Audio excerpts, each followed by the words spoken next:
Good morning, everybody. Today's video is about, do soulmates exist?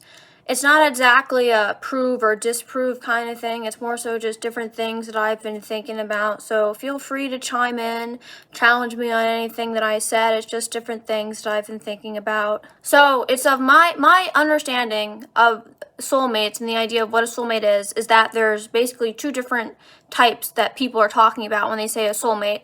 And the first one is that it's by design, that there's somebody made for you, that they are the one, that they are like that you're really meant to be with them, right? And that's probably under some kind of religious framework, because how do you get from like nature? Because if you believe in like the Big Bang Theory, right? How do you reconcile somebody being like made specifically for you, or someone being meant for you, without the idea of like a creator involved? Nature is, I'm attracted to you because of your pheromones and mating calls and, survival of the fittest. Nature is more how well you do is biology, right? And then the second one is that a soulmate is just somebody that you connect with very deeply on a spiritual level, right? So technically you could have multiple different soulmates, right?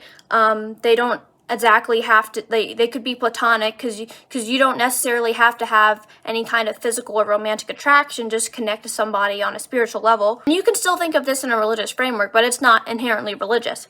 So if you believe in that first type of soulmate, then my question is, does everybody get a soulmate, or just good people? And of course, good and bad is like a spectrum, and nobody's all good or all bad, but definitely there's some people who lean more one way than the other, right? So if everybody gets somebody to be a soulmate, right, and assuming that people deserve to be with their soulmates, or that they should be with their soulmates, right, you're saying that I deserve to be with somebody who is a bad person, not me specifically, but if there's somebody out there who's supposed to be the soulmate of the bad person, you're saying that they deserve to be with somebody like that? You're saying that people deserve to be with the evil among us? And this is not to disprove that this type of soulmate exists, this is just what I'm thinking. Maybe you do think that soulmates are only for good people in this way, that you're at a certain point in life and then God chooses who he intends for you to be with.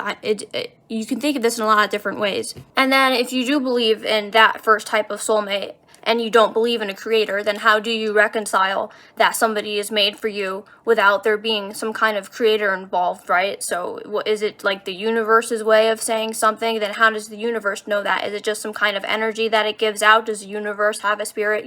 Just different things. And then this is for all my people who believe in that first type of soulmate, but they're stuck in an abusive relationship. Do you really think that you're meant to be with somebody who's like treating you badly? Do you really think that that's God's plan? Because yes, none of us are perfect. We all have different moments where we're not our best, right? But there's definitely a line drawn somewhere. Do you really think that it's a divine plan that you're to be abused?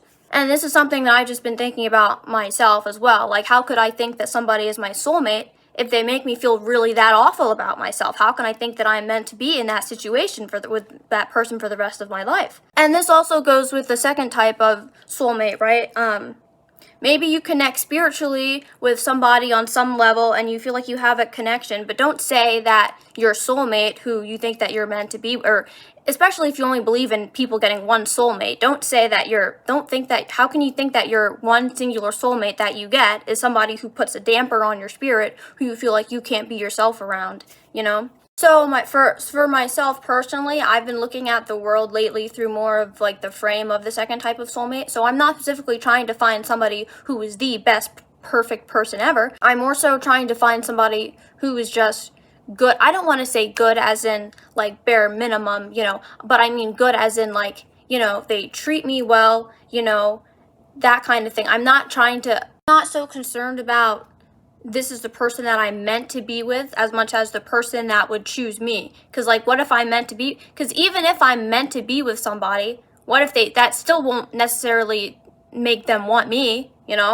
So compared to my soulmate, right, and the guy who maybe is not my soulmate, right, but he shows up and he does everything right, I'm picking the second guy. And because I think that you could definitely connect with multiple different people on like a deeper spiritual level, I'm not trying to find like the very best one out of all of them, just because then there's the idea that I can always find another one. That is a never-ending thing, right? So, but if I had a good guy who, you know, I didn't have any complaints, then I would stick by him. Like, let's say there's different boxes that I want in a guy, right? You know, patient, you know, all the different qualities, right? So let's say I had a good guy and he had a 90% and all of those things, right? And I was in a relationship with him for however many years, 2 years, let's say, right? And I was perfectly happy. But then another guy comes along and he's a 95% and all of those different things, right? Am I really going to break up with the first guy just because there's another guy who's slightly better and all of those different things? Maybe you would, I don't know. But myself personally, I don't see why I would throw away a perfectly good relationship just for the idea that somebody else could possibly be better, because there's definitely the idea that there's always somebody who's possibly better, right? And I don't necessarily think that that's settling in the same sense as, like, if I was unhappy, then that's probably settling to just stay for no reason. But I definitely think that, you know, there's probably people who are, if I was in a relationship where I was like really happy and everything was perfectly fine, I wouldn't want, you know, the other person to leave me because there's somebody else who is a little more, or maybe even a lot more attractive than me, and they can like max out every single little thing, you know? Because, like, let's say somebody is slightly better and more attractive, right? But those are just, that's just the potential, right? Because, like, let's say you do get with somebody who's more attractive, right? How does that compare to years of being with somebody who's been loyal to you, right? You don't necessarily have the same guarantee and the same kind of, you know, all the other history stuff with the other person, right? The same foundations of the relationship. That's just stuff that I've been thinking about lately. So if anybody else has any thoughts they'd like to share, feel free to comment and let me know what you think. Yeah.